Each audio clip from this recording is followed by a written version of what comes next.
आज आपकी कॉलोनी में भगवान शंकर की प्रत्यक्ष मूर्ति श्री शिव महापुराण दिव्य कथा का दूसरा दिन है। तो कोई भगत बता सकता है कल कथा को किस जगह विराम दिया था? जो कल आए थे बताइए कहाँ दिया गया?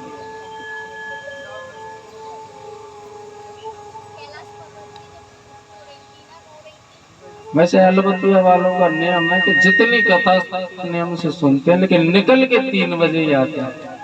ये भी खासियत है इनकी। 3 बजे से भले 9 बजे तक बिठाए रखो कोई फर्क नहीं है, लेकिन 3 बजे से पहले नहीं आते। और सभी से तो आइए उसी जगह पर चलते हैं जहां पर 88,000 जन संत बैठे हुए हैं और उनके मध्य में सूत जी हैं। शौनकादि ऋषि प्रश्न करते हैं सूत जी को और वो उनका उत्तर देते हैं। सर्वप्रथम तो शिव महापुराण कहीं भी विस्तार से नहीं है। शिव महापुराण क्या 18 पुराणों में कोई भी जो पुराण है वो विस्तार से नहीं है। जो प्रश्न पूछते हैं शौनकादि ऋषि उसका उत्तर देते हैं सूत जी महाराज। शिव महापुराण यानी शिव महिमा का बखान कर रहे हैं 88,000 संत जनों के मध्य में सूत जी। सूत जी कह रहे हैं शौनकादि ऋषियों को कि भोलेनाथ की कृपा पाने के लिए कोई जरूरी नहीं है कि कड़े से कड़ा प्रयत्न करो, आप व्रत करो 1-1 महीने, कोई आवश्यकता नहीं है। लेकिन जितना भी क्षण आप भजो, जितना भी भजन करो महादेव का, उस समय पर आपका मन एकाग्र जरूर होना चाहिए। भजन करते तो एकाग्र मन से करो। सूत जी बता रहे हैं शौनकादि ऋषियों को पता नहीं महादेव भक्त की किस भक्ति पर रीझ जाते हैं, कोई भरोसा नहीं है। आपने सुनी होगी कि एक भगत गया था घंटा चुराने के लिए। भगत क्या था? वो चोर था। लंबाई कम पड़ रही थी, शिवलिंग पे चढ़ गया ऊपर, घंटा चुराने लगा। भोलेनाथ प्रकट हो गए, बता भगत तुझे क्या चाहिए? भगत डर गया। महादेव कह रहे तेरी भक्ति से मैं प्रसन्न हूँ। कोई दूध चढ़ाता है, कोई दही चढ़ाता है, कोई शहद चढ़ाता है, कोई आभूषण चढ़ाता है, कोई कुछ चढ़ाता है, लेकिन तू तो ऐसा भगत है कि स्वयं खुद चढ़ गया। बता क्या चाहिए? पता नहीं महादेव की कृपा कब किसी को क्या बना दे। सूत जी बता रहे हैं शौनकादि ऋषियों को कि एक गुण निधि नाम का चोर था और उसका जीवन चोरी में निकला था, छल कपट में निकला था। ब्राह्मण कुल में जन्म हुआ था उसका, लेकिन ब्राह्मण कर्म नहीं थे और एक दिन वो भूखा रह जाता है। उसी से प्रसन्न होकर के भोलेनाथ ने उसे धन का मालिक कुबेर भंडारी बना दिया। शौनकादि ऋषि कह रहे प्रभु इस कथा को थोड़ा सा विस्तार से बताइए ना। सूत जी उनको इस कथा को बताते हैं। एक कामपिल्य नगर में यज्ञदत्त नाम के पंडित जी थे। उनका एक पुत्र था जिसका नाम था गुणनिधि। कहते हैं कि जिस घर में एक बालक होता है उसके बिगड़ने के चांस उतने ही ज्यादा होते हैं। उस घर में बिगड़ने के चांस ज्यादा ही होते हैं उस बालक के। सही कह रहा हूँ गलत कह रहा हूँ? क्योंकि सबसे पहले तो अम्मा दादी का प्रेम उसको बिगाड़ देता है, क्योंकि वो सही है या गलत फिर भी वो पक्ष लेते हैं। दूसरा सबसे ज्यादा प्रभावी होता है माँ का लाड प्यार। अगर झूठी अगर तरफदारी करने लगे तो मामला बिगड़ जाता है। पंडित जी तो पंडिताई का कार्य करते थे, कभी अचानक से जल्दी आ जाते, पूछते देवी गुणनिधि कहाँ गया है? बोले पता नहीं, अभी तो पढ़ रहा था, हो सकता है कि मंदिर गया होगा दर्शन करने। और जबकि उस बालक का मंदिर से कोई लेना देना नहीं था। वो तो सीधे साधे शब्दों में कहता था कि भगवान होते ही नहीं है। उसका कहना यही था कि भगवान होते ही नहीं है। और जो बालक घर में ये कह दे कि भगवान नाम की कोई वस्तु है ही नहीं, भगवान होते ही नहीं है, समझ लो कि उसके माता पिताओं का रजिस्ट्रेशन चल रहा है अनाथ आश्रम में जाने का। जो बालक ये कहते हैं कि भगवान होते ही नहीं है, उन्हीं के माता पिता आश्रमों में जाते हैं, अनाथ आश्रमों में। पक्की बात है। तरफदारी कर देती थी मैया, जबकि मंदिर से कोई लेना देना नहीं है। इधर पंडित जी पूछते अपनी पत्नी से गुण निधि कहाँ गया है, तो वो कहती थी बोले मंदिर गया होगा, अभी तो यही था पढ़ रहा है। लेकिन उसका कोई लेना देना नहीं था भगवान से। आजीविका जरूर भगवान के नाम पर चलती थी उसके घर की, क्योंकि पिता पंडिता ही करते थे। वो कहता था कि भगवान होते ही नहीं है। स्थिति ये हुई कि उसकी संगति खराब थी, दारूबाजी करने लगा, मदिरापान करने लगा, वेश्यागमन करने लगा, जुआ खेलने लगा, यहाँ तक कि लूटपाट करने लगा। ये स्थिति हो गई उसकी। एक समय की बात है कि एक दिन घर में धन तो था नहीं, और कहते हैं कि जुआबाजों को अगर आदत लग जाए या दारूबाजों को आदत लग जाए तो उनको तो आवश्यकता है पैसे की, चाहे वो कैसे भी आए। एक दिन की बात, मैया से आकर के धन मांगा। मैया ने कहा बेटा मेरे पास तो अभी नहीं है। पिता की अंगूठी रखी थी, किसी यजमान ने दी थी, एक अंगूठी यजमान ने दी थी, वो रखी हुई थी, उसको ले गया और जुए में हार गया। एक दिन उस अंगूठी को पहने हुए जिससे हारा था वो व्यक्ति बाजार में मिल जाता है पंडित जी को। पंडित जी ने अंगूठी को देखा और पहचान लिया। बोले भैया ये अंगूठी कहाँ से आई आपके पास में? ये अंगूठी तो मेरी है। वो मां से बोले पंडित जी अंगूठी तो मेरी है ये। बोले भैया आप झूठ बोल रहे हो, ये अंगूठी मेरी है। बोले तुम्हारी थी लेकिन अब मेरी है। बोले कैसे? बोले तुम्हारा बेटा जुए में हार गया। जब बेटे का नाम सुना जुए में हार गया तो पिता को बहुत बुरा लगा। उल्टा सीधा कहने लगे जो खबरदार जो मेरे बेटे के बारे में ऐसा कहा, तो मेरा बेटा कोई जुआरी शराबी नहीं है, मेरा बेटा तो धर्मात्मा है, धर्मात्मा। बोले पंडित जी किसने आपको बहका दिया? धर्मात्मा की बात करते आज तक का रिकॉर्ड है, वो दर्शन करने तक नहीं जाता। कहीं पर अगर प्रसादी वितरण हो रही है तो प्रसाद ग्रहण नहीं करता, ऐसा महापापी है। पंडित जी जा काम से रहे थे, लौट करके घर आ गए और आकर के बोले अपनी पत्नी से, बोले देवी मैंने तुमको अंगूठी दी थी, वो अंगूठी मुझे दे दो।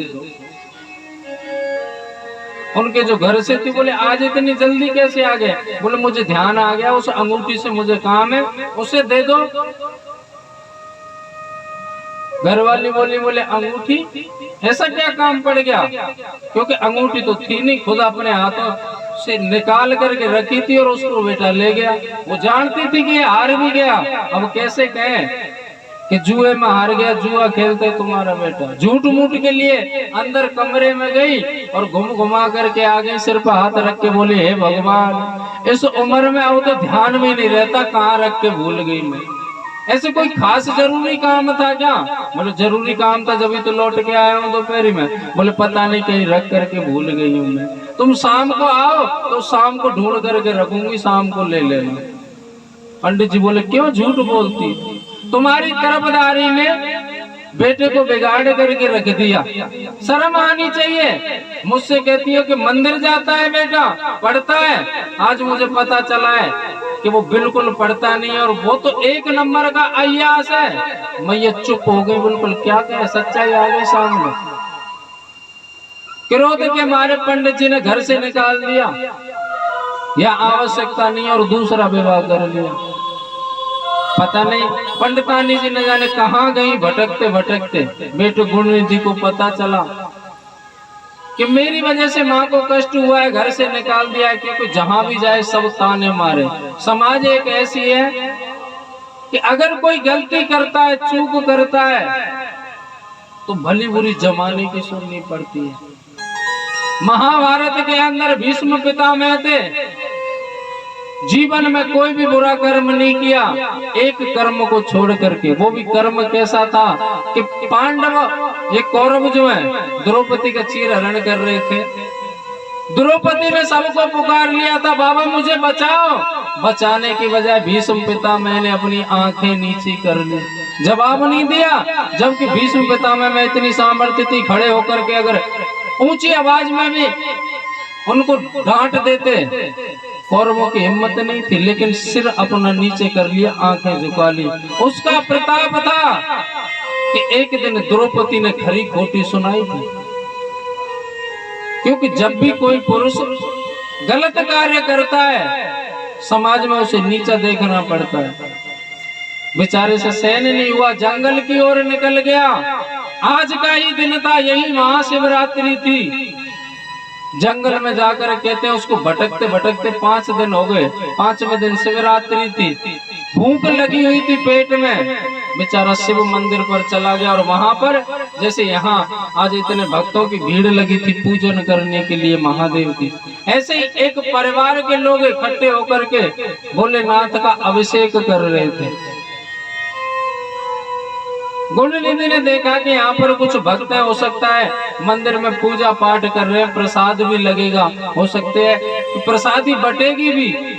चलो कुछ न कुछ वहाँ चलते हैं, कुछ न कुछ खाने को तो मिलेगा, पेट की क्षुधा तो शांत होगी, भूख तो शांत होगी। बेचारे जाकर के बैठ गए। जैसे सामने शिवलिंग, शिव मंदिर है, दरवाजा है, शिव जी के दर्शन हो रहे हैं और बिल्कुल सन्मुख बैठ गया, दूर जाकर के वहां से दर्शन हो रहे हैं। परिवार वाले पूजा कर रहे हैं, जल चढ़ाया, दर्शन कर रहा है गुणनिधि और मन में सोच रहा है कि कब महादेव को भोग लगेगा और कब प्रसादी बटेगी। दूध चढ़ाया, दर्शन कर रहा है, मन में सोच रहा है कि पता नहीं कब भोग लगाएंगे ये महादेव को। उसकी एक ही रट, सुबह से सांझ हो गई, सुबह से शाम हो गई और शाम होने के बाद में जब अंधेरा हो गया, परिवार के एक लोग बोले भैया एक काम करो, थोड़ा सा विश्राम कर लो, जब रात्रि के 12 बज जाएंगे, जब महादेव को भोग लगा करके हम प्रसादी ग्रहण करेंगे। जन्माष्टमी का व्रत हुआ, शिवरात्रि का व्रत हुआ और सत्यता तो यह है कि व्रत का तो नियम यही है कि सूर्य अस्त होने के बाद में और 12 बजे से पहले पहले फलाहार करना होता है। लेकिन अब कैसे फलाहार होते हैं? आज शिवरात्रि का व्रत है, बहुत सी मैया नई जनरेशन की कछु पुरानी भी सुबह ही जगह, सुनो जी आज शिवरात्रि है। हाँ शिवरात्रि तो है, आज मैं व्रत रहूंगी। अरे भगवान तेरे तो भाग खुल गए, जो व्रत के नाम पे सीधा मना करती थी वो भी व्रत रहने लग गई है आजकल तो भोलेनाथ का, क्योंकि प्रदीप मिश्रा जी ने जन जन में मेरे महादेव का प्रचार कर दिया। सुनो जी आज मेरा व्रत है, अच्छी बात है, तेरे तो भाग खुल गए बावड़ी। सुनो बाजार जाएंगे, बोले हाँ, तो 2 किलो कलाकंद ले, आज मेरा व्रत है।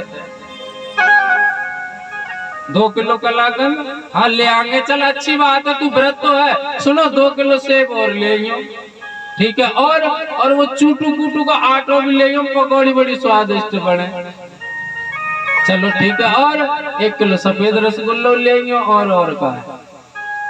और सुनो जी आज हमारा व्रत है, जिस दिन व्रत नहीं होता है, जिस दिन व्रत नहीं होता है मुश्किल से 100-125 रुपए का खाने का खर्चा आता है, लेकिन जिस दिन व्रत होता है 1000-2000 का तो पता ही नहीं चलता। सुबह से ही मुंह चलता है बकरी जैसा और सांझ हो जाती है, फिर भी सोते सोते सुनो जी आज हमारा व्रत है।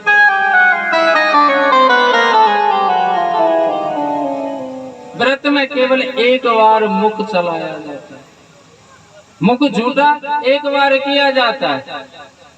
किसी शास्त्र में नहीं लिखा कि भगवान ये कहते हो कि मेरे लिए भूखे मरो, मेरे लिए उपवास करो, लेकिन जो अन्न हम ग्रहण करते हैं इससे हमारा मन दूषित होता है, और जब मन दूषित होता है तो मन में गंदे गंदे विकार आते हैं, विचार आते हैं। अगर गंदा विचार भी आ जाता है तो तुम्हारा व्रत खंडित हो जाता है। इसलिए अन्न का निषेध माना गया है शास्त्रों में, अन्न ग्रहण नहीं करना चाहिए।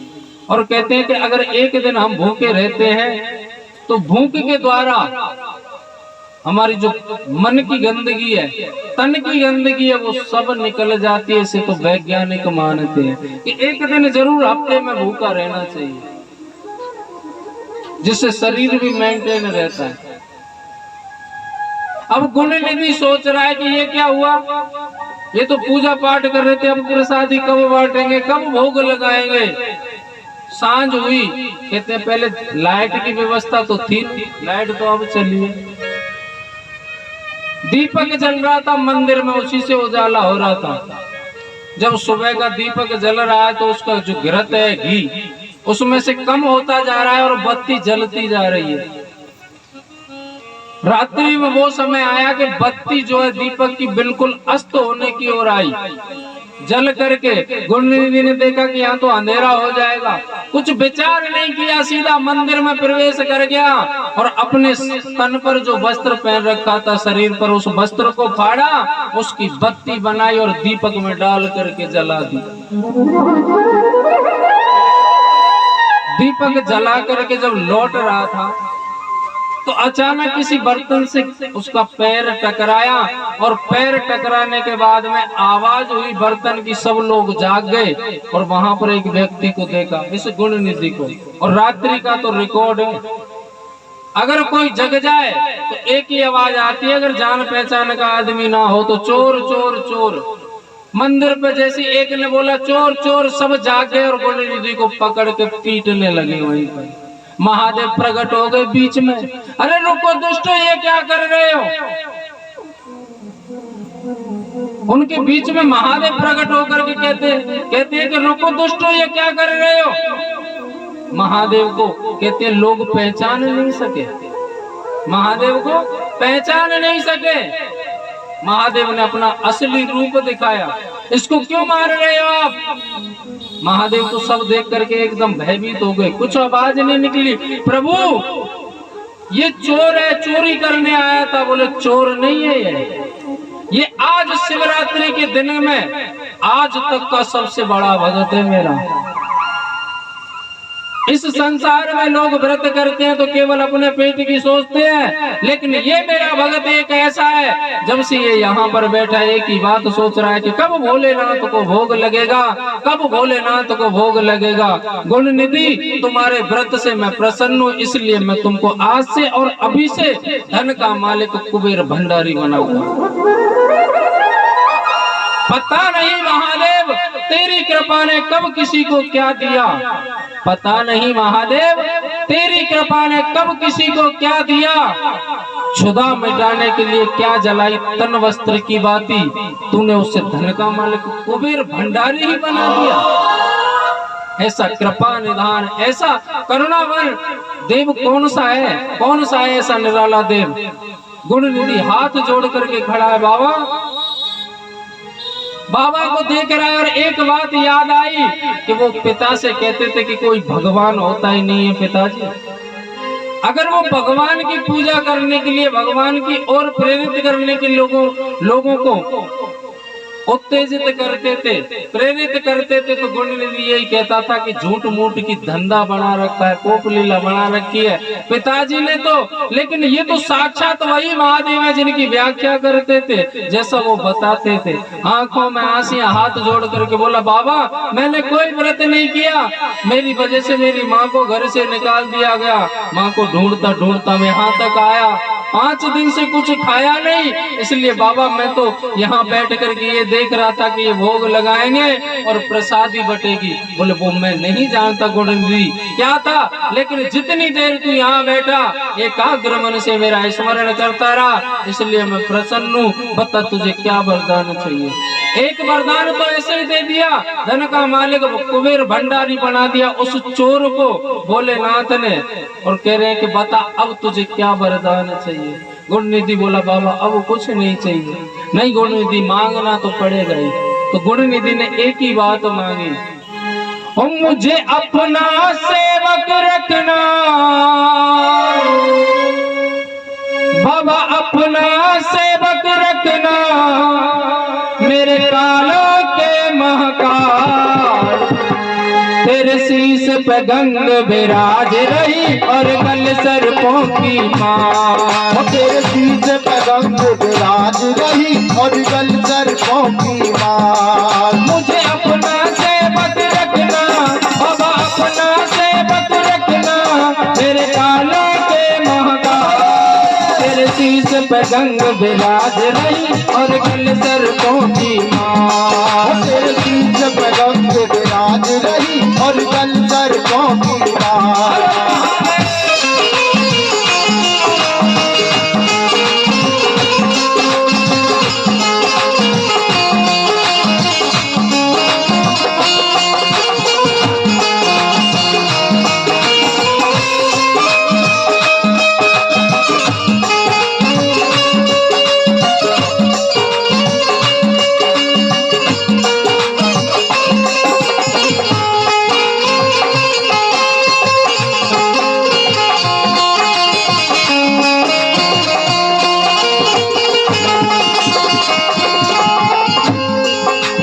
मैंने सारी दुनिया छोड़ी तुझको ही अपनाया है।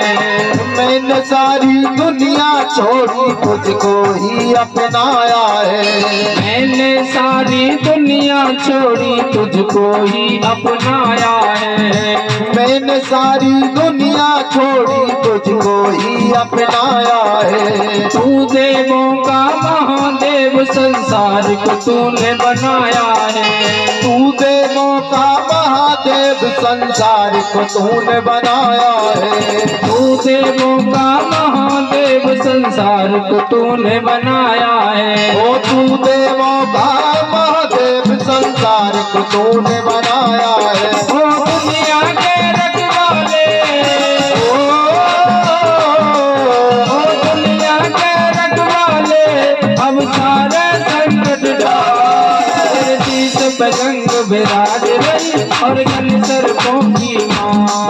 तेरे शीश पे गंग विराज रही और गल सर्पों की माँ।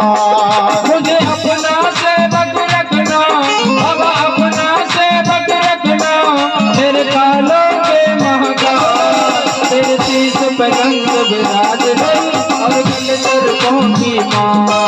तेरे शीश पे गंग विराज रही और गल सर्पों की माँ।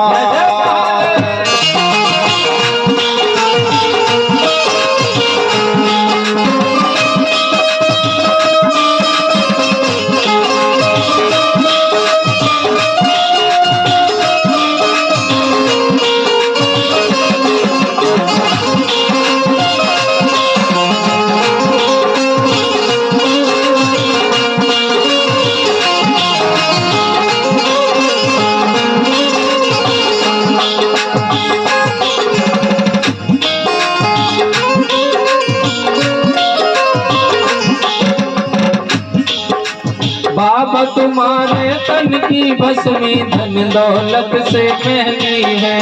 बाबा तुम्हारे तन की भस्मी धन दौलत से महंगी है। बाबा तुम्हारे तन की भस्मी धन दौलत से महंगी है। बाबा तुम्हारे तन की भस्मी धन दौलत से महंगी है।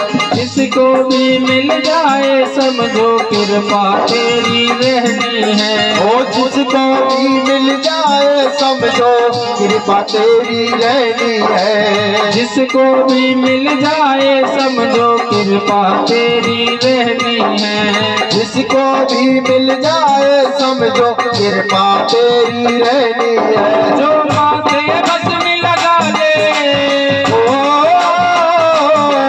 जो माथे बस में लगा ले, उस कर दे माला माला।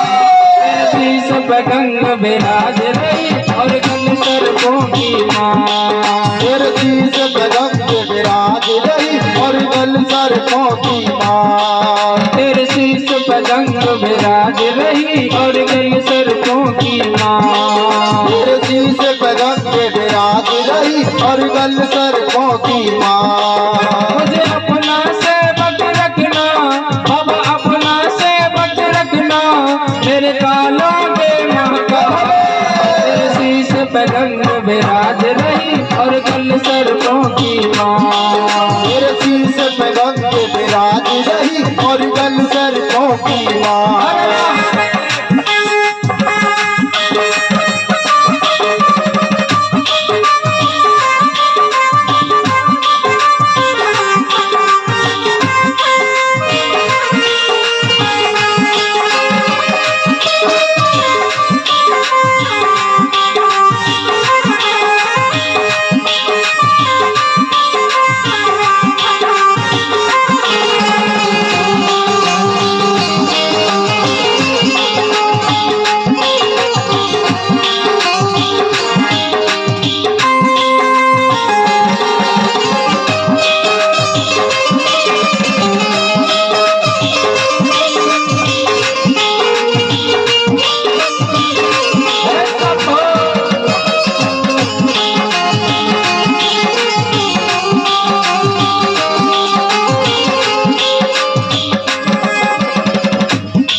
किस किस को अच्छा नहीं लग रहा, समझने लग रहा है, तो मेरे साथ में गाओ, आनंद मिलेगा।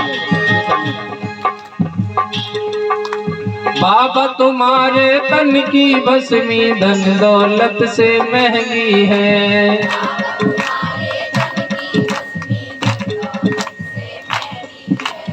बाबा तुम्हारे तन की भस्मी धन दौलत से महंगी है।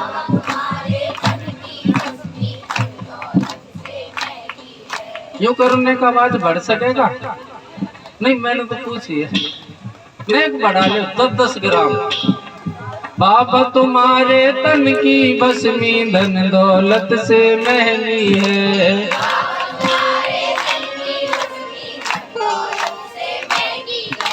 जिसको भी मिल जाए समझो कृपा तेरी रहनी है।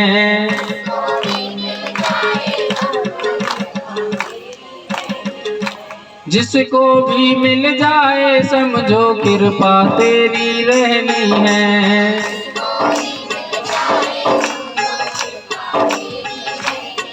जो माथे बस में लगा ले, जो माथे उस कर दे माला माँ। तेरे शीश पे रंग विराज रही और कल सरकों की माँ। तेरे शीश पे रंग विराज रही और कल सरकों की माँ। मुझे अपना सेवक रखना, मुझे अपना सेवक, मेरे कालों के महाकाल। तेरे शीश पे गंग विराज रही और कल सरकों की माँ। तेरे शीश पे गंग विराज रही और कल सरकों की माँ।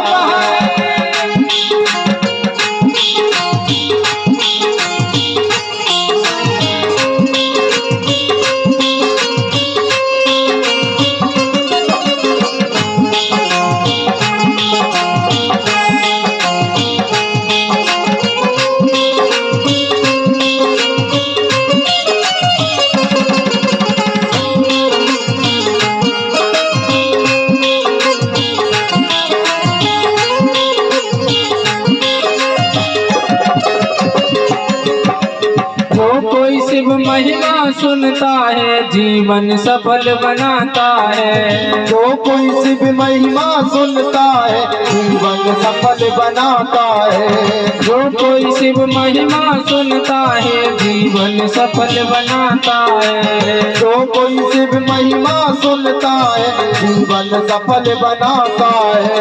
रमाकांत का सर्वस है तू तेरी महिमा गाता है। रमाकांत का सर्वस है तू तेरी महिमा गाता है। रमाकांत का सर्वस है तू तेरी महिमा गाता है। रमाकांत का सर्वस है तू तेरी महिमा गाता है। बाबा का हाथ हो सिर पे, बाबा का हाथ हो सिर पे, क्या कर लेगा तेरा काम। तेरे शीश पे गंग विराज रही और कल सरकों की माँ। तेरे शीश पे गंग विराज रही और कल सरकों की माँ। मुझे अपना सेवक रखना, अब अपना सेवक रखना, मेरे काला के महाकाल। तेरे शीश पे गंग विराज रही और कल सरकों की माँ। तेरे शीश पे गंग विराज रही और कल सरकों की माँ। तेरे शीश पे गंग विराज रही और कल सरकों की माँ। तेरे शीश पे गंग विराज रही और कल सरकों की माँ। मुझे अपना सेवक रखना, बाबा अपना सेवक रखना, मेरे काला के महाकाल। तेरे शीश पे गंग विराज रही और गल सर्पों की माँ। बोली शंकर भगवान की जय हो। गुण निधि ने कहा तो बिल्कुल नास्तिक था, भगवान को मानता नहीं था, और जिस प्रकार पिताजी उसे बताते थे उस प्रकार से आज महादेव के दर्शन हुए। और सूत जी कह रहे हैं शौनकाद ऋषियों को, देखो कि अज्ञानवश उसने भूखा रहा, वो अज्ञानवश अपने कर्मों के अनुसार, कर्मों के कारण भूखा रहा, माँ को ढूंढता रहा, भटकता रहा मन में, इसलिए भूखा रहा। लेकिन उसे देखो आज महादेव ने उस देव को उसके धन का मालिक, भंडारी बना दिया, मालिक बना दिया, कुबेर उसको बना दिया।